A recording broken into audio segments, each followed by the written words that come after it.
Hello everyone, I'm Justina Paris and I welcome you all to this week's most important topic जिसको हम MIT कहते हैं।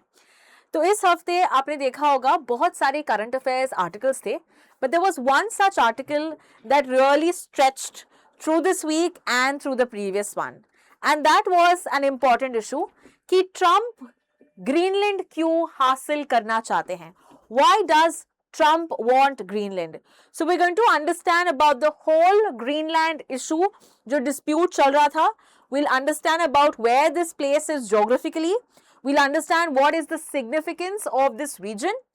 हम ये देखते हैं कि क्या ट्रम्प पहले ऐसे प्रेसिडेंट थे जो ग्रीनलैंड चाहते थे?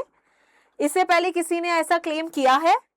And we will also see with regard to why USA is eyeing on Greenland and the repercussions or the consequence of this. And end करूंगी मैं इस वीडियो को with regard to the recent update. तो पूरा issue आपको इस video में दिखेगा. So let us start with this particular discussion of why Trump wants Greenland. Okay, so let's start with the first thing is Greenland जो है, ये जो रीजन हम बात कर रहे हैं, what is so special about this? तो ग्रीनलैंड का पहले ज्योग्राफी देखते हैं. ग्रीनलैंड को हम दूसरे एक नाम से जानते हैं, called as the Kalalit Nunaat. ठीक है, so I hope you can note this down. Kalalit Nunaat is this particular region, and यहाँ पे हम देखते हैं it is the world's largest island. तो ये सबसे बड़ा आइलैंड कंट्री इसको हम कहते हैं, right? Now, where exactly is this location? It is strategically or you can say geographically closer to the North America. So यहाँ पे North America से close है and Europe के बीच में ये जगह है Greenland. Okay, so which ocean में आता है ये? North Atlantic Ocean. So we know Europe and USA के बीच में जो ocean है, that is the Atlantic Ocean. So North Atlantic Ocean में you have the Greenland present. Okay, now geographically as I said, ये continent is closer to the North American continent as compared to the Europe. ठीक है, now borders देखते हैं कौन से region. Now again very important, ALET perspective से ये important है, तो देखते हैं कि कहाँ पे कौन सा region है. So it is surrounded here by the Arctic Ocean, Arctic region. ठीक है, तो अगर हम देखें it is the Arctic Ocean to the north, by the Greenland Sea to the east. तो यहाँ पे you have the Greenland Sea. Okay, और जो closer to the American continent we have the Baffin Bay. ठीक है, so what is the name of the bay? It's called the Baffin Bay जो west में है, and south west में you have the Davis Strait, and the North Atlantic Ocean. To the southeast में North Atlantic Ocean है. So you can see the various regions. Okay, you have the Davis Strait, you have the Baffin Bay, okay, you have the Greenland Sea. ये सब regions है surrounding the Greenland. Now let's understand, okay, with regard to कि ये जो region है इसका strategic क्या है, उसका important peaks, rivers, mountains. We're going to be seeing that as well. तो climate की बात करें, okay, with regard to the geographical features of this region, we see the climate of this particular is because थोड़ा closer to the Arctic region है, तो कैसी होगा? It's going to be cold, right? So yes, it is lying in the polar zone. Okay, तो winters का जो temperature है, it goes as low as -50. Summer temperature भी इनका जो है rarely exceed होता है. It is mainly 10 degrees से ही 10-15 degrees से ही होता है. So it's not very hot there, it's not very warm, it's mainly cold most of the year. Now highest point है Gunbjorn Field. Okay, Gunbjorn Field is the highest mountain peak you can say of this region. And what are the resources that you find? You find coal, iron, ore, lead, zinc, molybdenum, diamonds, gold, platinum. ये सब आप इस region में you find. So obvious सी बात है, ये जो है rich in minerals हैं. So कोई भी country चाहता है कि वो अपने ही dominance में रहे.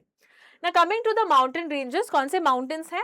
याद रखना Watkins Range है and Stoing Alps है, और major rivers that flow through Greenland. The name is Borglum and Major Kak. ठीक है, Major Kak. So remember these, note these points down because this can be asked in your ALET related कि ये कहाँ पे located है, ये region कहाँ पे exactly है. ठीक है, now let's understand with regard to currently administration कैसे होता है ग्रीनलैंड का. Okay, so do they have their own government और is it somebody else ruling? Let's understand. Now ये जो रीजन हम बात कर रहे हैं Greenland, it was originally ruled by Denmark.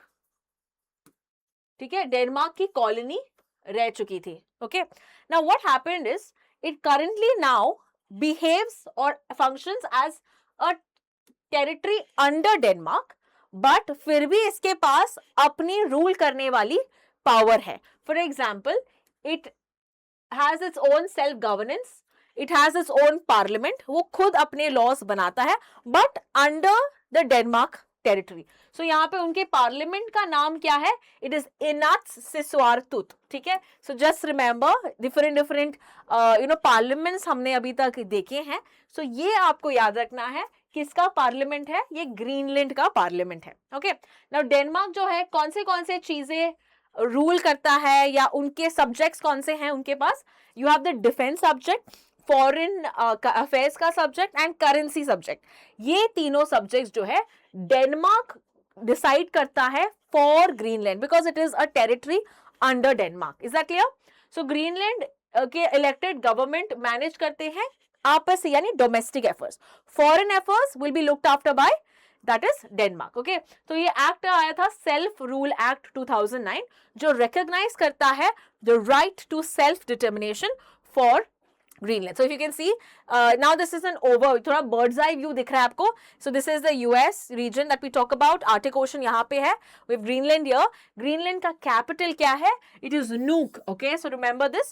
Nuuk is the capital. Close you have Iceland here, Norway, Sweden वहाँ पे है. So that's why it's written Denmark because we see कि Denmark यहाँ पे oversee करता है the major powers or major you can say subjects of the Greenland. Okay, now let's understand some more aspects with regard to why does Trump have an eye on Greenland. ये क्यों चाहता है कि Greenland जो है dominate करे USA? What is the reason for this? Now for this let's understand कि past में ऐसा कभी हुआ है क्या कि we've seen countries or USA have been saying or putting a claim on Greenland? The answer is yes. तो यहाँ पे द पास्ट अटेम्प्ट अगर हम देखें 1867 से 1867 टू 1868 अलास्का यूएसए ने परचेज किया था फ्रॉम रशिया. ठीक है, सो रशिया तभी कौन थे? Secretary of state we have William H Stuart. और उन्होंने तभी एक्सप्लोर किया कि अलास्का तो हमारे पास आ ही गया है. I showed you Alaska also, it's about this side. Okay, so if you see, let me just show you once again exactly map में कहाँ पे आता है. So you will have a greater understanding. Okay. Yeah. तो आप देखोगे ये US का जो पार्ट है ये अलास्का है. तो ये अलास्का वाला रीजन इन्होंने रशिया से लिया था, यूएस ने रशिया से लिया था 1867 में. ठीक है, यहाँ पे कनाडा है एंड वापस से कनाडा के नीचे we have the main US again. Okay, so that is where you should not get confuse कि अलास्का ऑलरेडी ले लिया था and now they were exploring to take over Greenland. तो 1910 में वापस से हम देखते हैं there was a land swap proposal. तो तभी यूएस के प्रेसिडेंट कौन थे? William Howard Taft. ठीक है, तो this we see that they wanted to exchange with regard to Greenland. वो चाहते थे कि ग्रीनलैंड ट्रांसफर किए जाए बाय डेनमार्क टू यूएसए और उनको दूसरे कोई कंसेशंस मिलेंगे, लाइक यूएस के कोई रीजन्स थे, कंसेशंस थे, वो डेनमार्क को दे देंगे. So that talks were happening but वो फाइनलाइज नहीं हुआ था. The next one we have in 1946 Truman. Okay, तो तभी थे हैरी ट्रूमैन यूएस के प्रेसिडेंट. तो हैरी ट्रूमैन ने ऑफर दिया था, पैसे भी दिए थे, बोले कि मैं $100 मिलियन दूंगा. ठीक है, विद रिगार्ड टू डेनमार्क को, किसके लिए? ग्रीनलैंड के लिए. Okay, $100 million in gold. So you see that it is not the first time Trump. So Trump के जो पहले कार्यकाल या पहले टर्म जब वो थे, he also had an eye on Greenland back then. Greenland और पनामा कनाल, ये दो regions पे उनकी नजर थी. And now once again, now that he is back again as the president of USA, he has been claiming this कि ये region जो है मुझे वापस से ये करना है, कंट्रोल करना है. And now we will see with regard to the important aspect as to why USA wants it at all. मतलब क्या है ऐसा ग्रीनलैंड में कि सब लोग यहाँ पे चाहते हैं कि वो अपने रीजन में हो, और यूरोपियन कंट्री नहीं चाहती कि ये यूएसए के पास जाए. So firstly the strategic location. Okay, as we said कि वो आर्टिक ओशन जो है ग्रीनलैंड के नॉर्थ में है, सो इट्स क्लोजर. और अगर मान लो यूएसए का जो पावर है या उसका डोमिनेंस है या बेसिस बन जाएंगे आर्टिक में, this will lead to Arctic militarisation, right. यहाँ पे जैसे रीजन है, इट्स वेरी क्रूशल. तो this is a strategic location because ये नॉर्थ अमेरिका और यूरोप के बीचों बीच है. So you know, by having a base in Greenland, it can be the ears and eyes for the European country के लिए. ये आंखें और ये हो सकती है कि देख सकती है एंड कंट्रोल कर सकती है इस रीजन के लिए, if there ever happens to be you know a war और अ बैटल, है ना. तो यहाँ पे हम देखते हैं इसके स्ट्रैटेजिक लोकेशन के कारण it is known to have you know kind of been in the news. Okay, apart from that, North Atlantic monitoring के लिए सी रूट्स को यू कैन से कंट्रोल करने के लिए we see this is important location. The second location, as we saw, region is because of the natural resources. हमने देखा है molybdenum, gold, uranium, बहुत सारे कीमती मिनरल्स यहाँ पे पाए जाते हैं. तो इकोनॉमिक एडवांसमेंट करना है तो मिनरल्स चाहिए होंगे, right. So therefore because it's being rich in rare earth metals. Now rare earth metals का ये मतलब नहीं है कि वेरी लो या यू नो ये बिल्कुल पाए नहीं जाते हैं, इट्स कंप्लीटली लेस.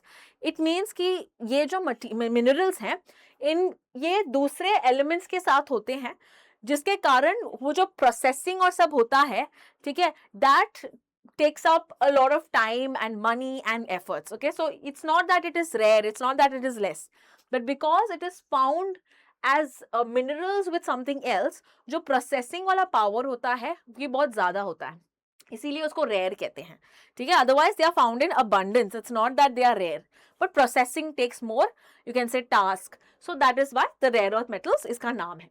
so ऐसे करके कितने rare earth metals हैं? there are total of 17 rare earth metals. Okay, now ये जो है major rare earth metals जो है they are found in Greenland, and these rare earth metals जो हम कहते हैं it's used in various technological sectors. अब electric vehicles की बात करो, tabs, computers, PCs, supercomputers, everywhere these metals are used. तो इसीलिए अगर आपको future technology based है, जैसे हमको पता है, then this will be a very crucial place. Apart from that, USA के पास ये नहीं है, USA के पास supply कम है, ठीक है. तो इसीलिए it wants to expand its avenues. Apart from that, which is the country that's dominating it?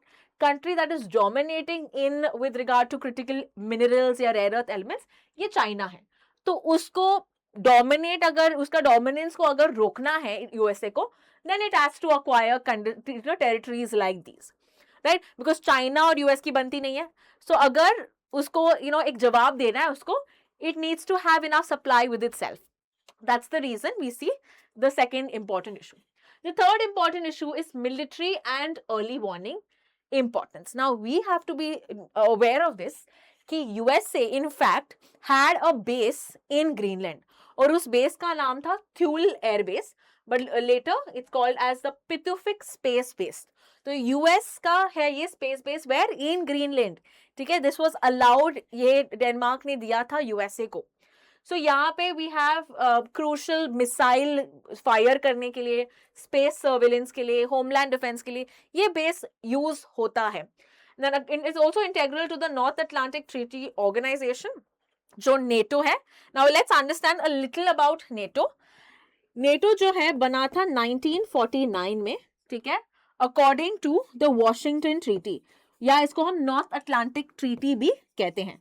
So Washington Treaty, also called as the North Atlantic Treaty. North Atlantic Treaty. Okay. इसका जो headquarters है ये है Brussels में, and Brussels कहाँ पे है? Brussels है बेल्जियम में. Okay. ये ऑर्गेनाइजेशन इसीलिए बना था कि एक कलेक्टिव ग्रुप बना सके ताकि आपस में डिफेंस कोऑपरेशन के लिए मदद. So it's a collective defense alliance. It's a military alliance. और इसमें एक आर्टिकल भी है कॉल्ड एज आर्टिकल 5. तो इस आर्टिकल 5 के दौरान अगर तुमने किसी एक मेंबर को अटैक किया तो बाकी के सभी मेंबर्स उस कंट्री को अटैक करेंगे. ठीक है, so any attack on a member of the NATO group will lead to the whole group attacking that particular enemy. तो ये है NATO. Now what happened is, in fact Denmark और US के relations बहुत strong है. Denmark is also founding member of NATO and US of course is a member, right, is a founding member. तो it is said कि जब 9/11 जो attacks हुए थे, ओके, यूएसए के जो 9/11 अलकायदा अटैक्स हुए थे, तो Denmark was the first country जिसने बोला है कि हम जवाब देते हैं, मिलिट्री अलायंस है हम NATO, let us fight and be with our friend USA. लेकिन अभी क्या हो रहा है, अभी तो ग्रुप के अंदर ही लड़ाई हो रही है विद रिगार्ड टू, यूएस चाहता है कि डेनमार्क का ये जो टेरिटरी है वो खरीदे, वो अपनाए. So that is where we see यहाँ पे there could be a problem in this regard. It is this particular base जो है इनको आइडियली दिया था to support the NATO group in the defence. But अभी क्या हो रहा है, यही चेंज दिखाई दे रहा है हमको कि ये प्रोबेबली एक फाइट हो सकती है, right. Now coming to the next region for why US wants Greenland. तो यहाँ पे हम देखते हैं कि for regarding to Arctic geopolitics, okay, तो यहाँ पे we see that melting ice opens the new shipping routes. Ice climate change की वजह से there has been a lot of melting of ice, जिसके कारण क्या है, ज्यादा से ज्यादा एक्सेस मिल रहा है टू द सीज, राइट. और अगर एक्सेस होगा टू द सीज, बिकॉज ये बर्फ पिघल रहा है, you can have more channels to do trade, right, with other countries. तो इसीलिए again a strong reason why USA might want Greenland. Apart from that, this will also increase the strategic value of Greenland, the position that it has. Then we have the great power rivalry. Now हम देखते हैं Russia already, since it's closer, right, we know Russia का जो position है, it's closer to the Arctic region. तो अभी Russia, US भी चाहता है कि हम भी थोड़ा नजदीक रहे आर्टिक रीजन के, बिकॉज यहाँ पे there is, it's not some particular country का क्लेम, ये सभी का क्लेम है, राइट, सभी का यहाँ पे शेयर्ड रिसोर्स है.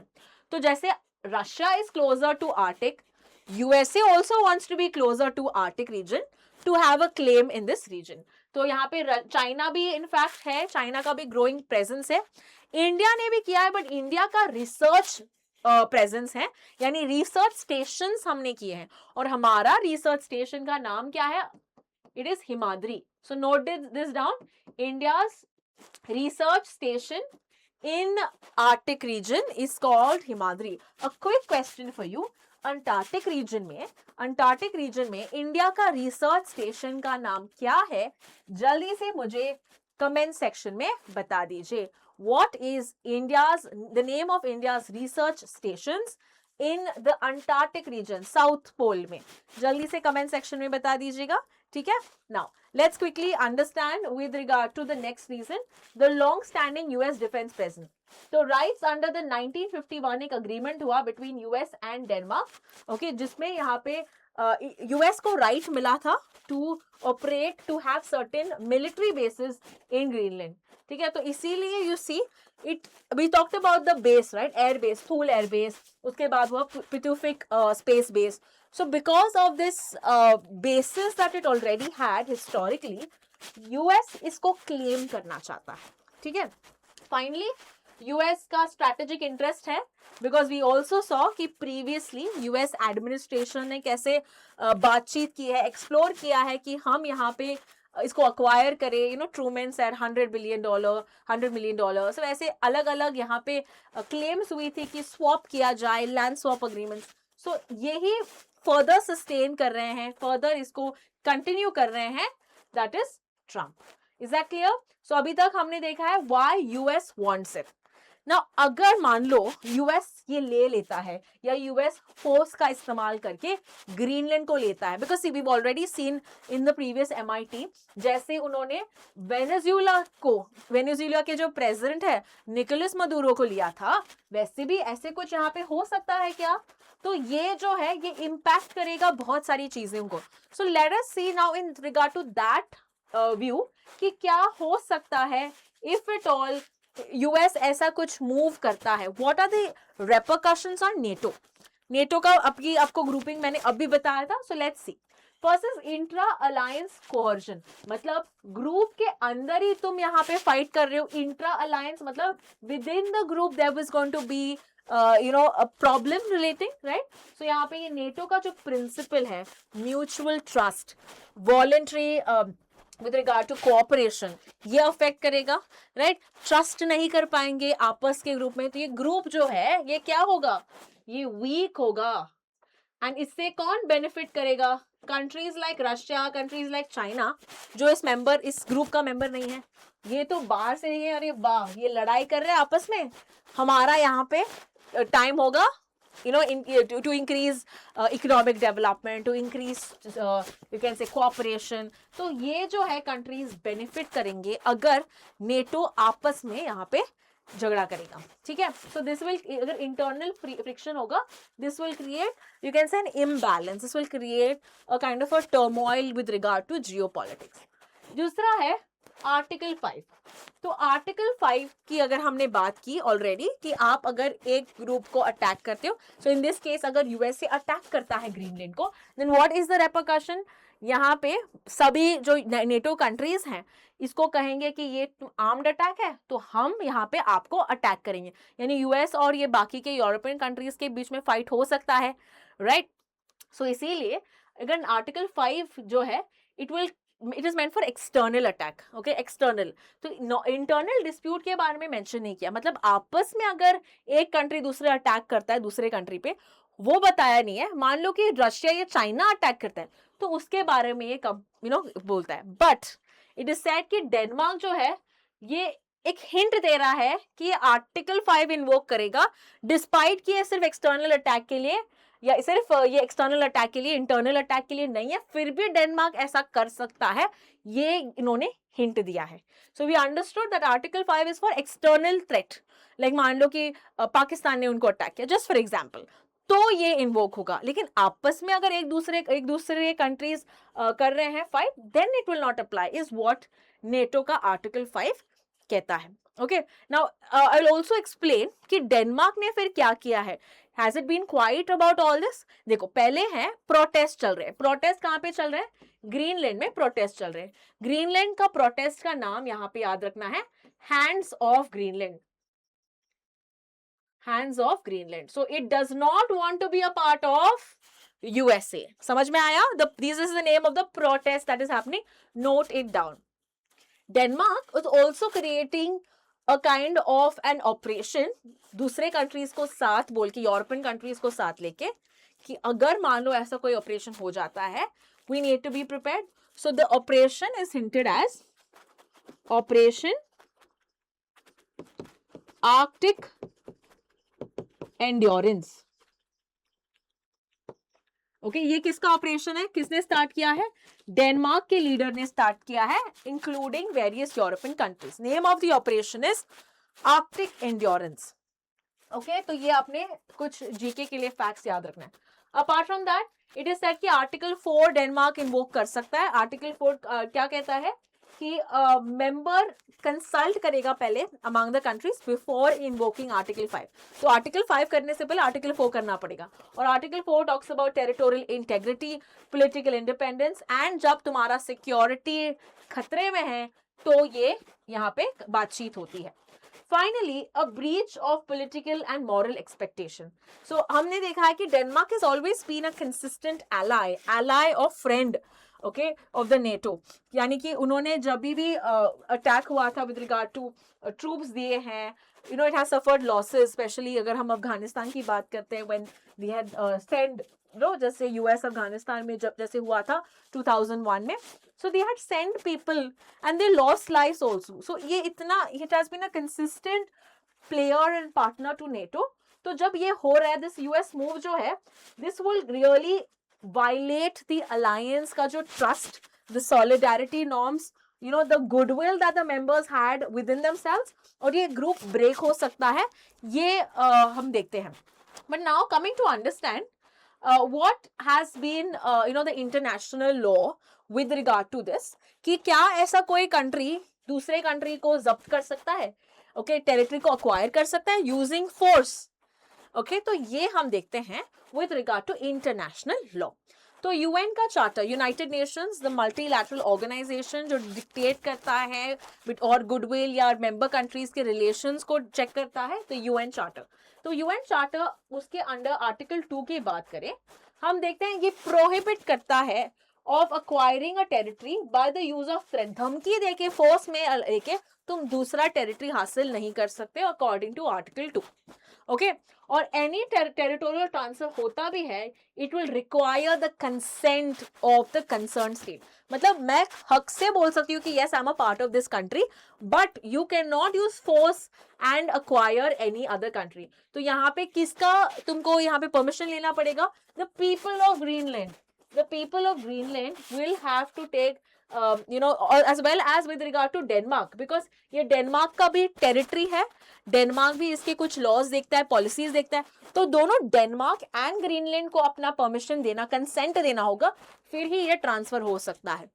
For the time being we understand दोनों ग्रीनलैंड और डेनमार्क इससे खुश नहीं है, right. Apart from that, annexation या जो कोर्स मतलब forced concession is considered illegal, okay? But ये कौन है प्रेसिडेंट? यूएस प्रेसिडेंट है, बहुत हमने ऑलरेडी देखा है उनके बारे में। so this doesn't actually stop him, does it? right? so we've seen in the recent times what are the statements he's given, what are the conditions that he's given, वो कुछ भी कर सकते हैं, right? now coming to understand the recent update, मतलब क्या है अभी, what is the way forward, what is going to happen, ये जल्दी से देखते हैं। now recently हमने देखा there was World Economic Forum, we've already seen in this week, 1971 में ये ऑर्गेनाइजेशन बना, और ये ऑर्गेनाइजेशन क्या करता है, इंक्लूड करता है पॉलिसी मेकर्स, बिजनेसमैन को, ठीक है, एकेडमिशियंस को, और डिसाइड करता है with regard to how can we progress as a country और as the world, like economic development कैसे हो, ये सब ये बॉडी करता है। It was founded by Klaus Schwab, ठीक है, और इसका हेडक्वार्टर्स स्विट्जरलैंड में है। तो ये हर साल जनवरी के महीने में एक एनुअल समिट करता है, okay, called as the Davos summit, okay, और द डावोस एजेंडा। ये हर साल जनवरी में होता है। तो यूएस के प्रेसिडेंट गए, बहुत सारे लीडर्स जाते हैं, एंड उसमें ट्रंप ने एक स्टेटमेंट दिया। उन्होंने रिअफर्म किया that he would not use military force to take Greenland. तो एक यहाँ पे जो हमारा कंसर्न था कि क्या ट्रंप फोर्स इस्तेमाल करेंगे, वो अभी क्लियर है कि वो फोर्स इस्तेमाल नहीं करेंगे। ओके, सो यहाँ पे this is the statement, so we can expect कि कोई यहाँ पे फाइट नहीं होगा, कोई वॉर नहीं होगा। Now but he has talked about a future deal. Now he announce कि एक फ्रेमवर्क फॉर फ्यूचर डील होगा विद रिगार्ड टू नेटो का जो सेक्रेटरी जनरल, जो हेड है, जिनका नाम है मार्क रट। मार्क रट एक फॉर्मर प्राइम मिनिस्टर रह चुके हैं of Norway. Okay, he's a former prime minister of Norway who is the head currently of NATO. Now quickly let me ask you, NATO में कितने countries हैं, as well as the latest country to be a part of NATO, please comment section में answer कर दीजिएगा। Okay, so coming back to our discussion, तो उन्होंने बोला Arctic security पे हमको फोकस करना चाहिए rather than invasion. Now यहाँ पे उन्होंने बस फ्रेमवर्क बताया है, he has not finalized anything. तो यहाँ पे रिपोर्टेडली ये क्या इन्वॉल्व कर सकता है, that's why I've written could involve. So according to various activists and policy makers, ये देखते हैं कि this will include strengthening the Arctic cooperation, security cooperation. This will also include greater US access for military operation. This is also can include possible involvement in the Golden Dome missile defense. अभी Golden Dome क्या है?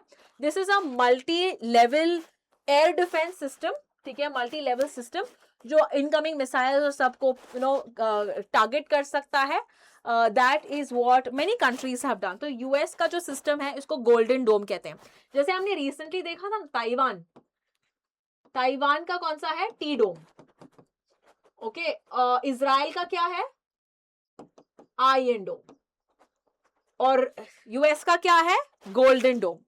India भी plan कर रही है, India का है mission Sudarshan Chakra, that is probably going to be done by 2035। तो this is mainly a multi level system, air defence system, जो प्रोटेक्ट करेगा किसी कंट्री को from any incoming missile. So basically strengthening the defence capabilities of a country है ये. तो ये जैसे कवच जैसा ये होगा, controlling from any future attacks. तो ये गोल्डन डोम से भी कुछ रिलेट कर सकता है, ये भी एक पॉसिबिलिटी है. एक्सपैंड करेगा of course the minerals that US wants from this particular region. तो और पहले उन्होंने कहा था कि इफ एट ऑल ग्रीनलैंड नहीं होगा, आई पुट टैरिफ्स. तो ये जो टैरिफ बोला था कि हम थ्रेट देंगे, टैरिफ्स देंगे, टैरिफ्स इंक्रीज करेंगे अगेंस्ट जो भी ग्रीनलैंड या डेनमार्क का साथ देगा. लेकिन अभी उन्होंने वो स्टेटमेंट रिट्रैक्ट कर दिया बिकॉज ही नोस कि it's going to be a loss for him, right. It's going to be having bad, या you can say it has negative repercussions अगर ये होता है तो ये पूरा आर्टिकल हमने आज देखा है with regard to what is the whole scenario of Greenland, why USA wants Greenland in the first place, what are the necessary repercussions and consequences and everything about Greenland. I hope you have understood the topic. Thank you so much for watching.